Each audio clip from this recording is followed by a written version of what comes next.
អូនអើយឃើញទេផ្កាវៃចំឡាយរីកនដាមេឃមេឃពណ៌ខៀវខ្ចី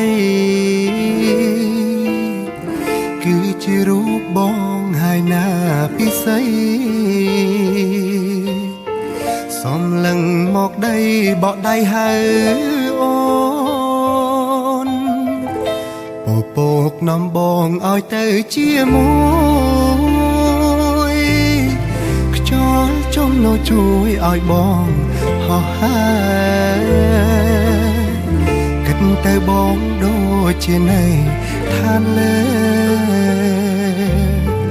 មើលរូបអូនដានេឋានកនដាចង់នៅលើមេឃតែមេឃខ្វះស្នេហ៍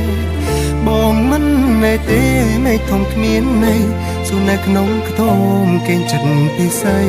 ស្ដាប់សំដីស្នេហាអូនកុំក្បត់បងណាជីវ៉ា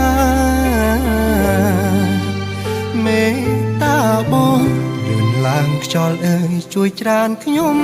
ផងអូនណាយអើយអូនចាំតូលបង